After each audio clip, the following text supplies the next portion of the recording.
First Minister, diolch am eich amser a groeso I Acting Prime Minister. Thank you so much for coming on the podcast and thank you for your time.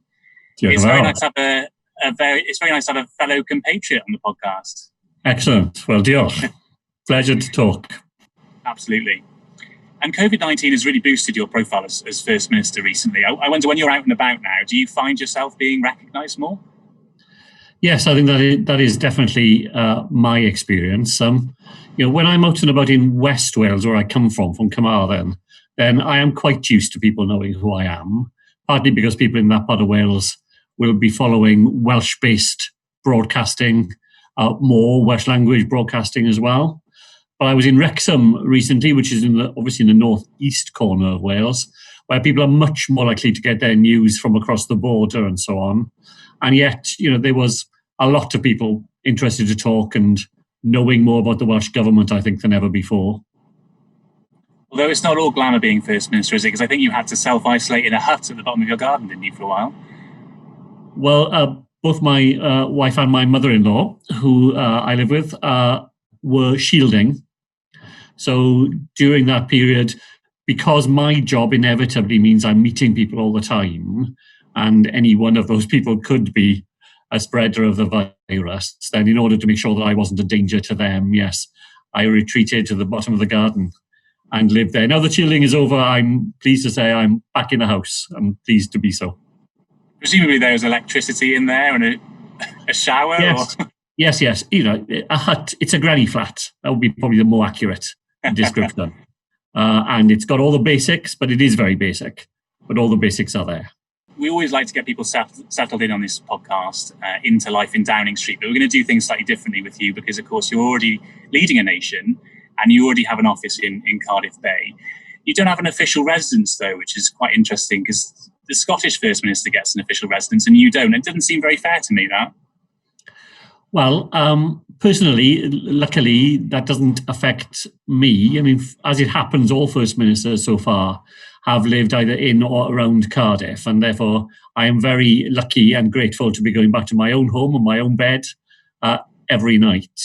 But if a First Minister were to be from the north of Wales, for example, or the far west of Wales, then I can see how that will be more of an issue. But personally, and for me, I've got my own house to go to, and that suits me very well. Who's the person you tend to call if you need good advice about something as First Minister? I'll probably speak to the previous First Minister. If there's a sort of problem that only comes across a First Minister's desk, then I am very lucky that Carwyn, my immediate predecessor, is still very active and engaging Welsh politics, and very helpful and willing to, just to allow you to talk something through. Okay, well, let's talk a bit about your path to power as First Minister now. And you were born and raised in Carmarthenshire. You studied Latin at university, and then you became a probation officer and a youth justice worker. You went on to be a lecturer in social studies, a Labour councillor in what was then South Glamorgan, and an advisor then to First Minister of Wales, Rhodri Morgan, one of the other former First Ministers. Then in 2011, you became an Assembly member, then Finance Minister, Brexit Minister, Health Minister, and in 2018, First Minister. I'd just like to start with your childhood, really, in Carmarthenshire. I mean, what was your childhood like? How would you describe it? Well, it was a rural Welsh childhood. So I was very lucky, surrounded by family members, hearing Welsh and English spoken all the time. One of my sets of grandparents were farmers. I spent a lot of time growing up on the farm and always absolutely loved all of that. In many ways, had far more freedom as a child than children today are able to use. I would get up at 6 o'clock in the morning, I would go to milking, and then I'd disappear down the fields. And, there were no phones or anything then. And eventually I'd come back for something to eat. And nobody worried about where I was or, whether I'd be safe and all of that. So in that sense, we were very, very lucky to be growing up at the time that I did. Carmarthen was a very political place to grow up in. Gwynfor Evans was elected as the first ever Plaid Cymru MP just as I got to secondary school.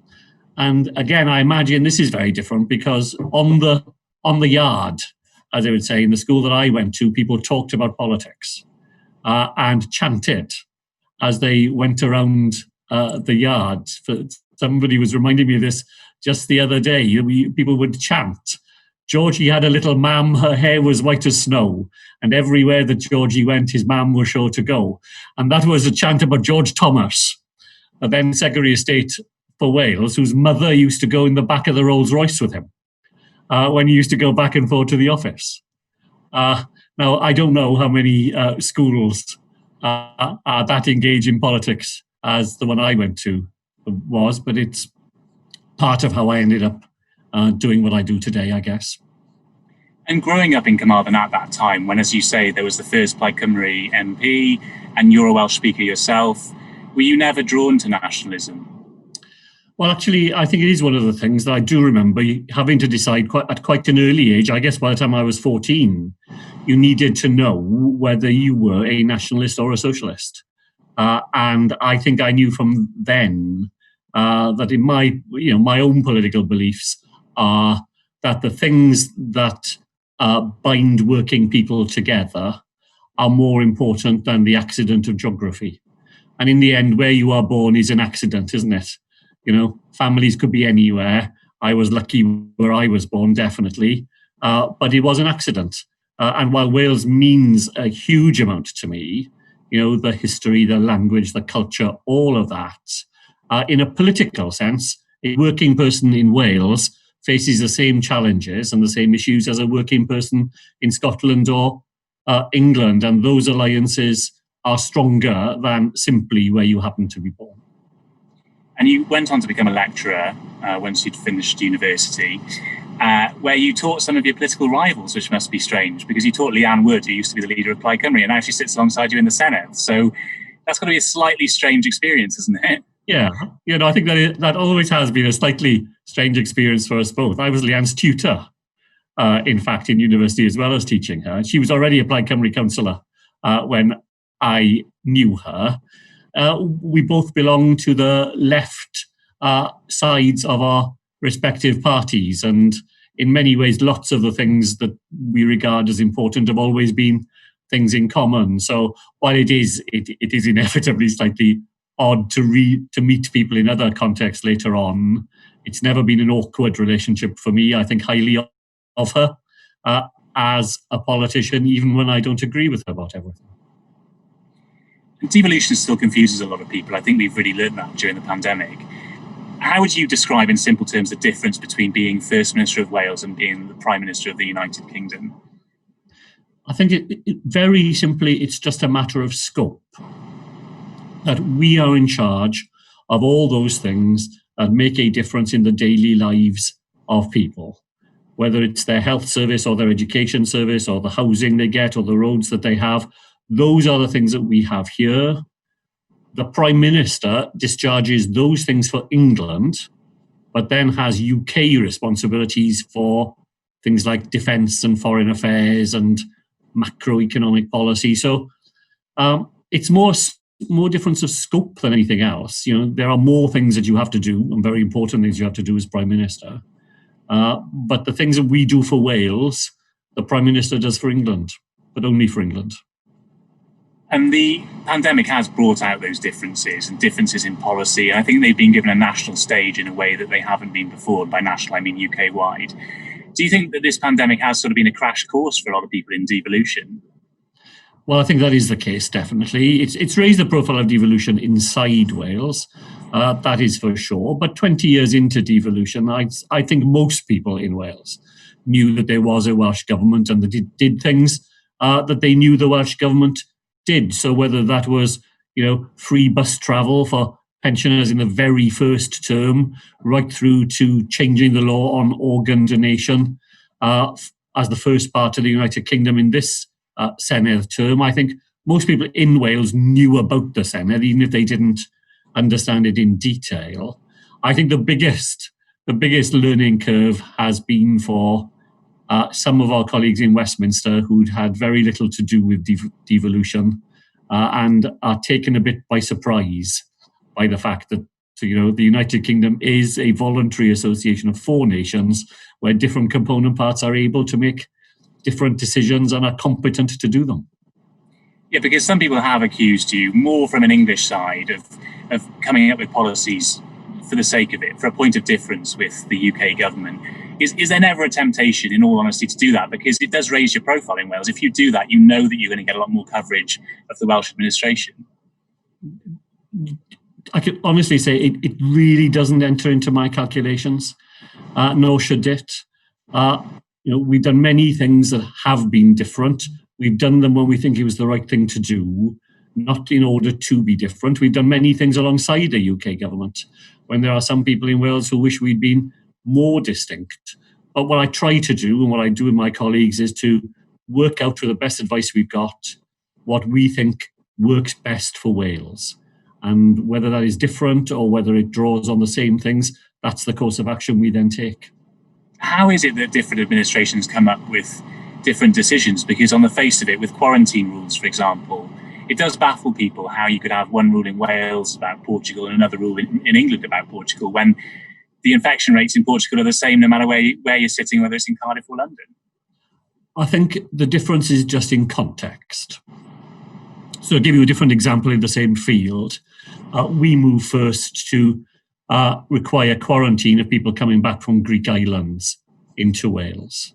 Why did we do that? Well, we have direct flights coming into Cardiff Airport from Zante and some other Greek islands, and we knew that we were seeing significant numbers of cases in Welsh cities and towns because of that route in. That meant that the context meant we had to act. We don't have flights coming into Cardiff from New York. So there, the case for doing something different would be much weaker, but the context matters. The local circumstances are what drive difference. Often the advice is not any different. The science is not different. But if your context is different, you have to apply that science in the context that you face. How have you found working with the UK government during the pandemic? Because there have been tensions at times. I think if I just were to use one word, it would be frustrating. Frustrating because I have tried to argue all the time for more engagement. I wish we had a regular and reliable pattern. Even if it was as simple as saying, every Tuesday morning at 10 o'clock, we'll put half an hour in the diary where the 4 governments just come together and share information. Instead, we've had a pattern in which the UK government comes to the table and then disappears from the table. So we've not met this week, which I find baffling. Here's a week in which we are all having to make really difficult decisions. We're all facing coronavirus rising again in different ways and in different places. And despite the fact that I know the Scottish government asked on Monday for a meeting, and we would have been part of that meeting just hasn't happened. When they do happen, they're good. That's part of the frustration then, isn't it? When you do have them, I've always come away thinking that was half an hour well spent. So it's then frustrating when they don't happen in a more reliable, regular way that we can all rely on. And why do you think there is that reluctance from the UK government to meet them? What's going on there? I think there's a number of different reasons, and I think these reasons have different strengths depending on which member of the UK government you're talking to. So, first of all, they are extremely busy. They are dealing with a huge agenda this week in relation to testing, in relation to local lockdowns, and so on. And sometimes diaries just defeat. So I think sometimes it is just difficult to do, but that's why I would have preferred a regular slot. So instead of having to invent a slot every time you need one, I would have preferred just to have had it routinely in the diary. But I think sometimes for some people it's not that they don't want to meet, it's just practically difficult.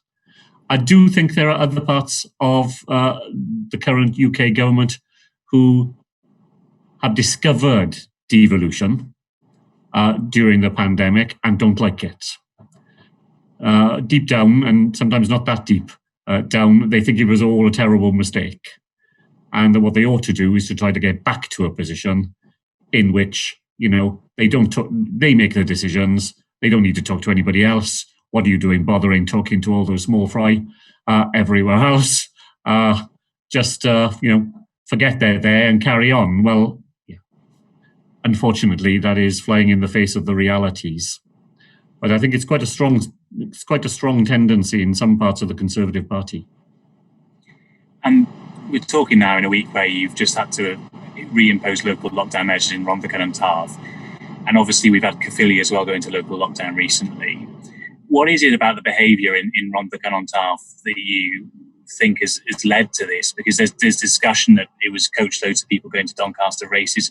Do you think people have behaved irresponsibly?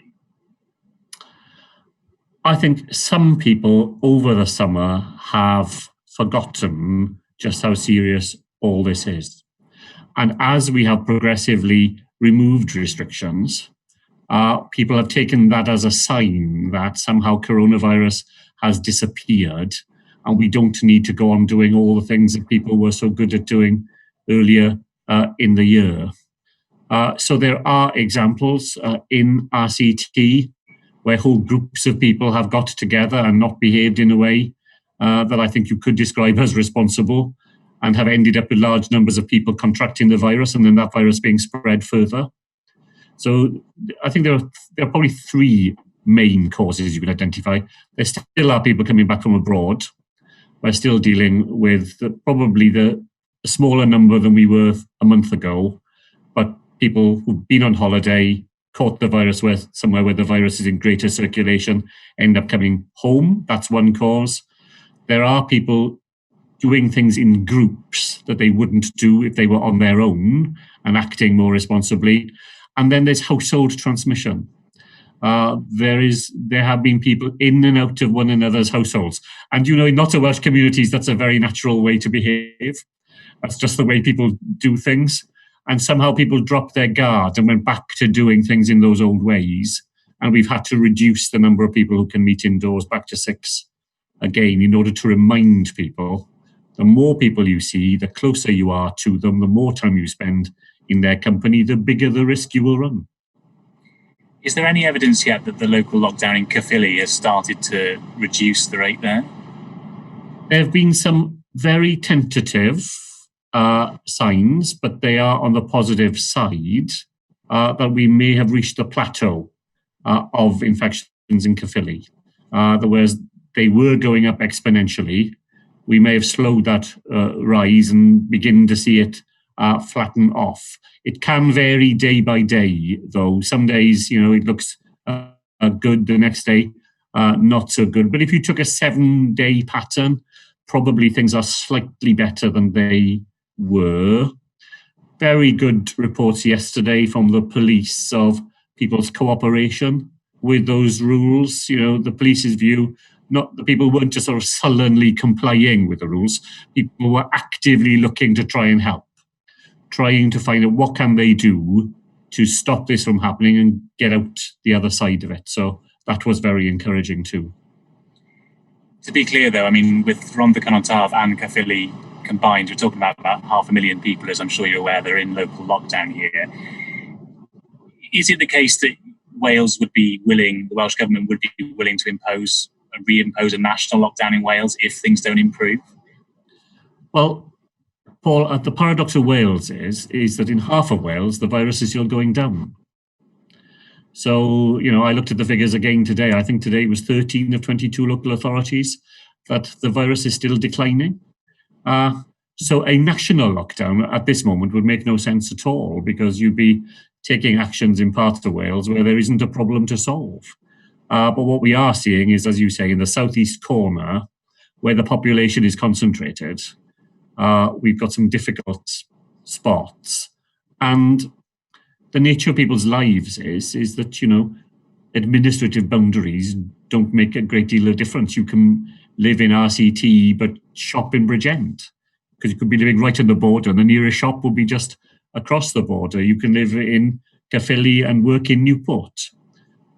So we are having to watch the whole of the region in that way, and anxious, obviously, to try and contain it as much as we can. But if we had to act regionally, because there was evidence that this was now, going beyond individual local authorities, then we would have to face that.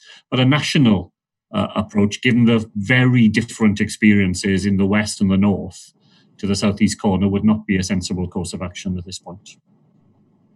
Now, my next line of questioning isn't intended to be mean, but on Twitter you've got around 80,000 followers, a perfectly respectable number, but Nicola Sturgeon has got 1.2 million. Why do you think it is that the Welsh government hasn't had the same profile as the Scottish government in recent years? Well, I think there are a number of reasons. First of all, Scotland is quite a lot bigger than Wales. So, just in terms of population share and that sort of clout, it has a different sort of profile. Secondly, the issue of independence and separation has given Nicola and the Scottish government a different sort of profile, hasn't it?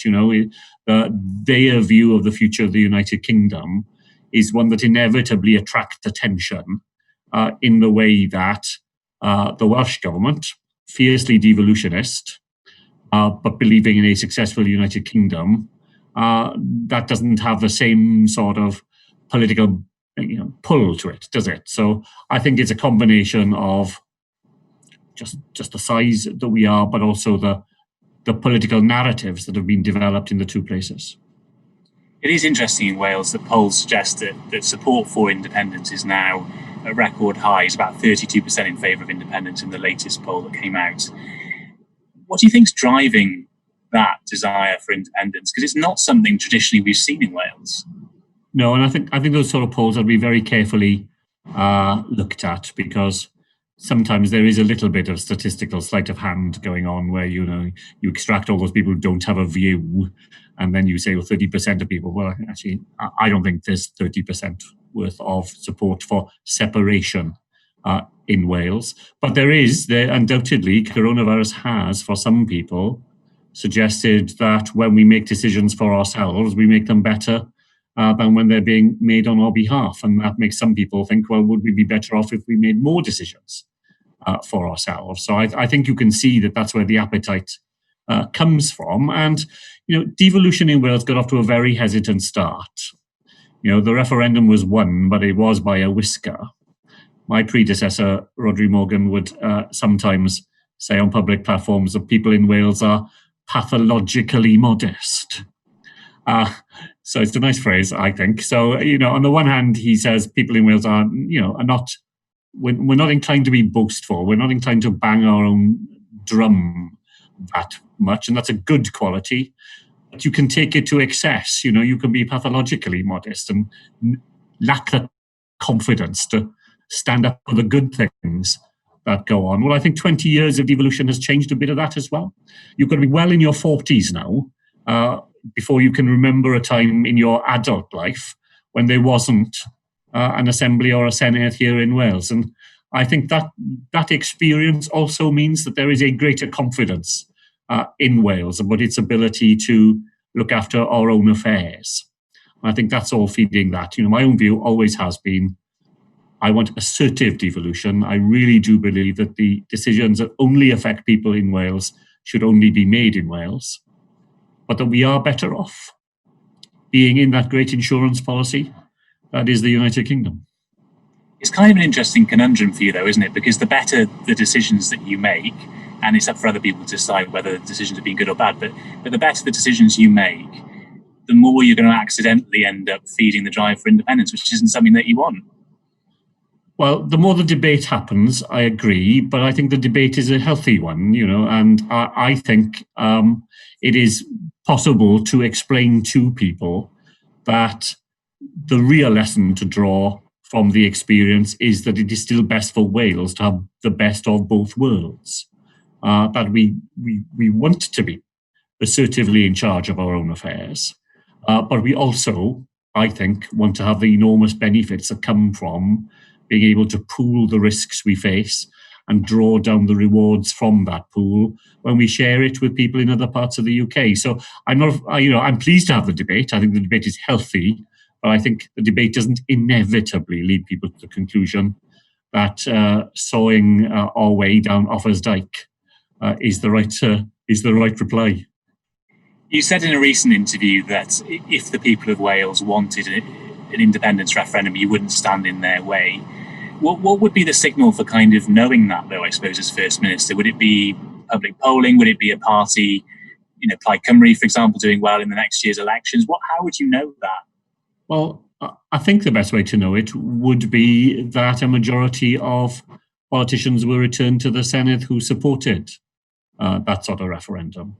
So if you've gone to people in an election and put that proposition to them, and they support candidates who favour that, then it's not that I wouldn't stand in people's way. I'd put it more positively than that. If people in Wales want a referendum, they are entitled to have a referendum. But you won't be campaigning for a referendum. So basically, Plaid Cymru have to win an election. I'd be opposed to it. I think it's a complete distraction and would not where people's attention should be focused. But if I lost that argument and people in Wales voted for one, then I'm clear in my view that they should not be prevented from being able to exercise both that judgment and the conclusion of it.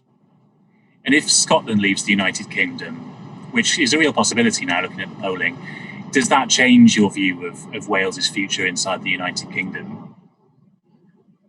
Well, I definitely don't think it just leaves things as they are. You can't carry on minor Scotland as though nothing else changed. For most people in Wales, people are content with the bargain that is the United Kingdom because there is a fighting chance that they would see a government in Westminster reflected the political values of Wales. So the Conservative Party has never won an election in Wales, ever, since universal suffrage began. And people have voted for parties of the progressive left in repeated elections. And they need to know that there is a fighting chance that they would get a party, a government of the progressive left at Westminster as well. And so in what was left, we would need to be sure that prospectus was still possible. Without it, then I think the argument becomes even more difficult to mount in favour of a continued, united arrangement. And talking of elections, next year's elections look as though they could be a three-horse race between Labour, the Conservatives, and Plaid Cymru. Are you open to the idea of coalitions if you need to look at that option? I mean, obviously, coalitions are something that Wales is fairly used to. Well, obviously, the first thing I must say, I will be fighting for every Labour vote.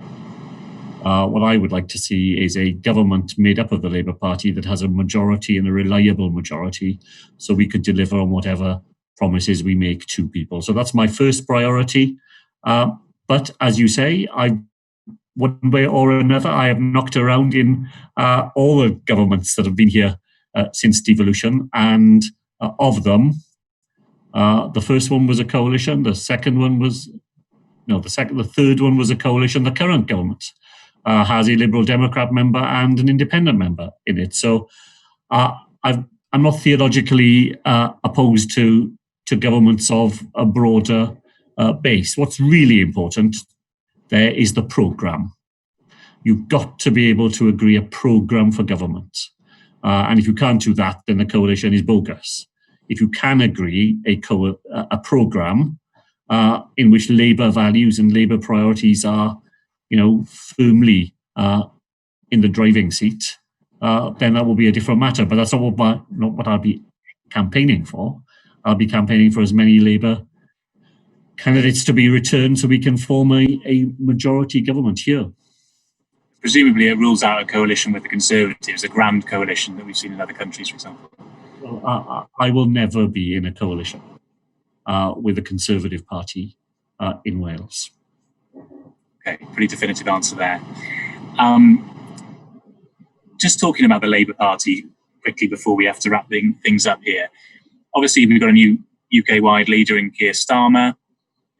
How do you feel about returning the Labour Party back to the centre of politics? Because it does feel as though that is Keir Starmer's mission here, and you're a man of the left.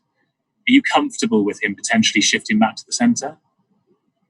Well, I've had a series of discussions with Keir. Of the candidates who stood for Labour's leader, I knew him best of them all, because I was the Brexit minister here when he was Labour's Brexit spokesperson. So I spent a lot of time in his company, and I've got a very high regard for his intellect, for his grasp of detail, for his ability to marshal arguments and so on. And I was very encouraged in the Labour leadership election that he was clear that he regarded the manifestos of the Labour Party in 2017, 2019 as something that he wanted to build from rather than to set aside. And while, of course, he regards it as his mission to broaden Labour's base of support, we have to do that. Otherwise, we'll never be in government. And that's a completely proper mission. I think he is doing it from the platform that was created over those years. And while that is the mission, then I'm very comfortable with it. Okay. All right, let's just wrap up with a quick round of questions, which we always like to have at the end of the podcast.